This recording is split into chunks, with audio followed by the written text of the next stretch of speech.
The Hero of the Sky. Starting out our adventure throughout the Zelda timeline, we start with the first Link, from the Legend of Zelda Skyward Sword. Showing up in only one game and one short manga, which we will not be touching, this shouldn't be too hard for our first character analysis. Now before we start talking about the game, let's reiterate what we're going to be doing here. We will be going over how JoJo characterized Sky in their comic Linked Universe, a comic series that follows 9 Links and answers the question, what would happen if all the Links had to adventure together? I'll be going over every Link in the comic, and you can catch episode 0 where I explain what we are going to be doing here in the description below. I'll also be adding the next episode when that's done down below as well. Let's get started with a short game recap. In The Legend of Zelda Skyward Sword, Link starts out on Skyloft, a floating island with Zelda. They are students at the Knight Academy, and they fly a giant bird called Loftwings. Link's life is pretty normal, considering where he lives, hanging out with Zelda, getting bullied by best boy Groose, and flying his Loftwing. Never mind.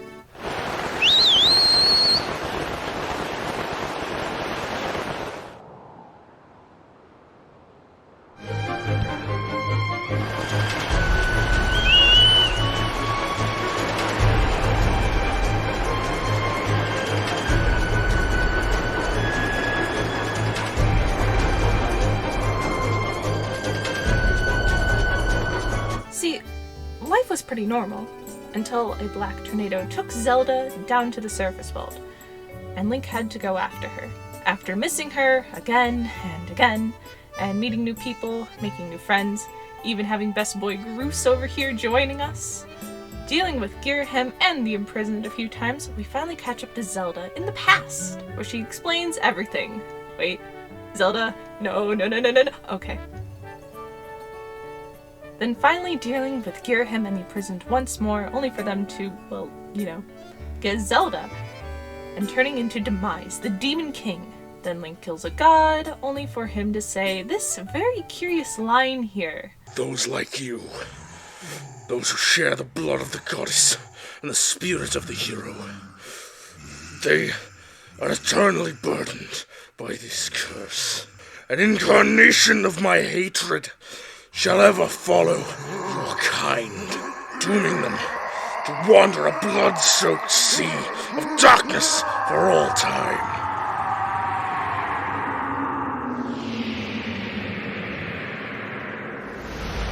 How could that possibly go wrong? Anyways, everyone lives happily ever after.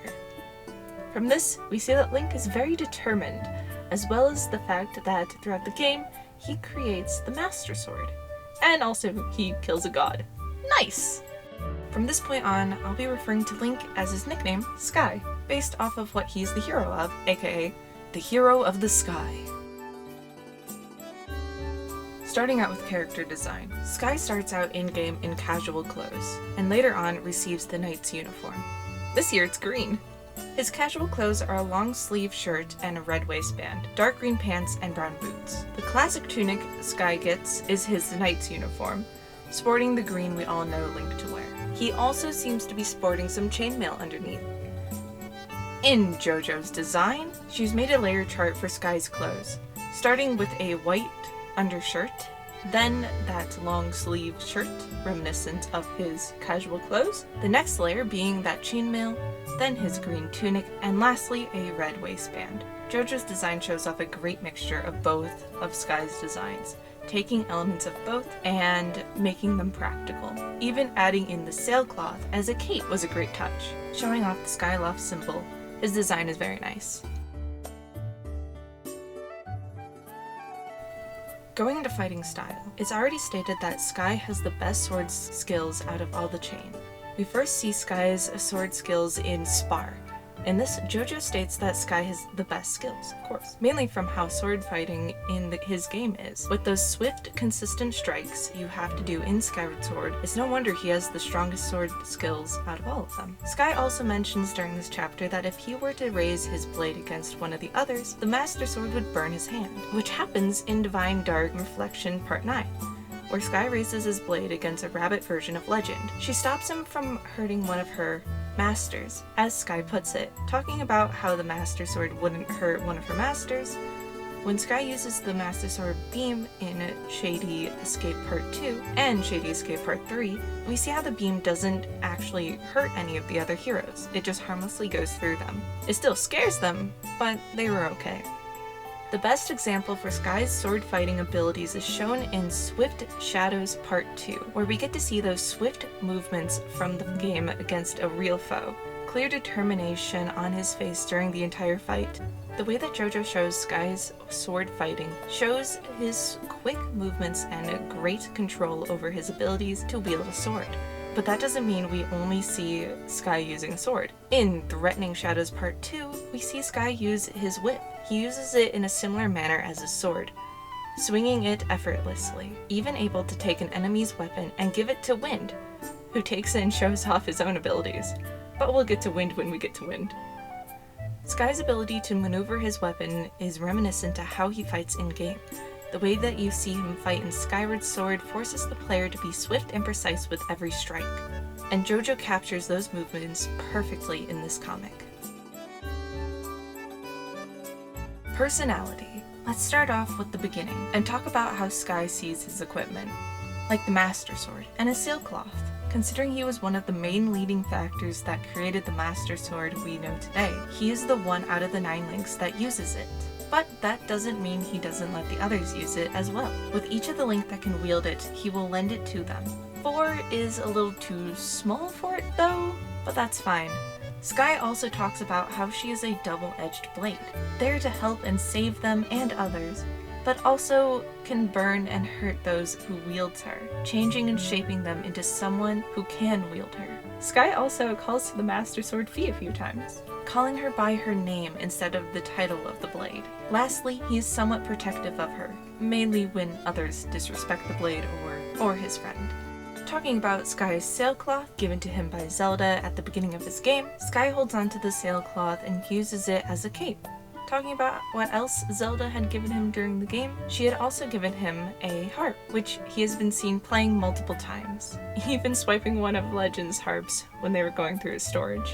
Out of all the links, Sky is one of the quieter ones. When in a large group, he tends to make small comments, if any, and tells his thoughts only when needed. But when he does talk, it's either for reassuring another, answering questions only he can answer, like when talking about the Master Sword. Sky is also the first to check on someone when something happens, as well as always running to help or defend first. He worries about those around him, not wanting those he sees as friends getting hurt, emotionally or physically. Sky is the one who probably knows the hero spirit the best, mainly because he's the one who started all of this and embodies it the most. With all of this and how Sky is all kind and happy most of the time, it seems like he could be all happy-go-lucky, but he shows his determination as well as his strength without getting mad or lashing out. He still gets frustrated, but also tends to ignore bullies, shrugging it off easily and seeing past the facade of those around him. A lot of himself is pulled from his game. The determination to protect those around him stems from when we had to chase after Zelda and protect those he cared about throughout this game. When seeing past the facade, he could look back at his old bully, now friend Groose, who started out as someone he didn't like, but ended up proving himself as someone Sky could rely on. When others had to rely on Sky, they know he would help. When Sky met Legend in rabbit form, he immediately picked him up, wondering what happened, laughing the entire time, but still being gentle.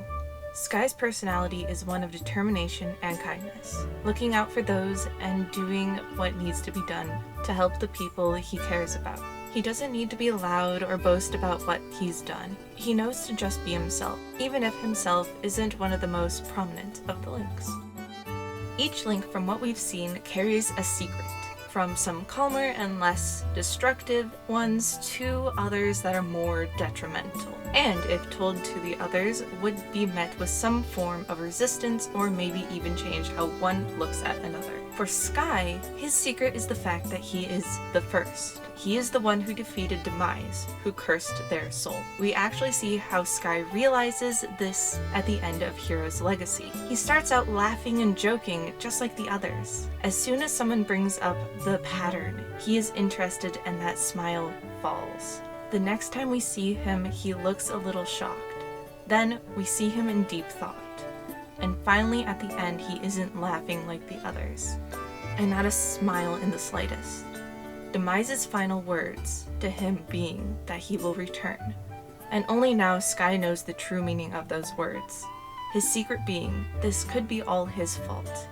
Even though it isn't, in his thoughts it is, and this is what he will be keeping close and not wishing to tell the others until it's absolutely necessary. Sky is the first of the chain that we are looking at, and knowing he isn't the loudest and doesn't have the most attention on him yet is fine. He doesn't need to be in the limelight constantly, and is fine with not being the center of attention. He does what he has to and doesn't complain. When he does, it's for a reason, and he doesn't tell the others. The Sky goes with the flow, and even falls asleep like he does in-game. The way JoJo characterizes him shows his most prominent character traits from the game, but also adds to him, streamlining what he was and what he went through into someone who is less of a blank slate to someone who is a character in and of it himself. Even when the others talk about him behind his back, they comment on how kind he is, showing that even the others in the chain recognize what makes Sky, well, Sky. Thank you all for watching. I hope you guys enjoyed this video. I don't normally do these longer videos, so, you know, but I had a lot of fun, and I can't wait to talk about the rest of the chain. I also realized I never really explained what the whole chain thing meant. Well, it's referring to the links, cause they're links in a chain. There you go. Beautiful. That part is for the people who randomly found this, and doesn't know anything that I'm talking about. Haha! But still, what are your guys' thoughts? Did I miss something? Do you want to add something? And again, thanks for watching. I'm going to try to get one of these out every few weeks, or at least once a month. I have to go through their whole game, and then I have to go and reread the entire comic, just to make sure I don't miss anything. The only one that I'm really worried about is Legends, mainly because that man does not rest, and he's not gonna let me rest. And I'm gonna cry. Also, again, I'll be putting links in the description to the videos before this one and after this one. Considering this is episode 1, there'll be links to episode 0, and when that one's done, episode 2. Alrighty, I hope you guys have a nice day, and I hopefully will see you all next time, as we will be talking about the hero of 4, our shortest of the chain. Until then, bye! Also, one last thing, I just love how Sky refers to cuckoos as tiny birds. Only Sky would refer to them as tiny.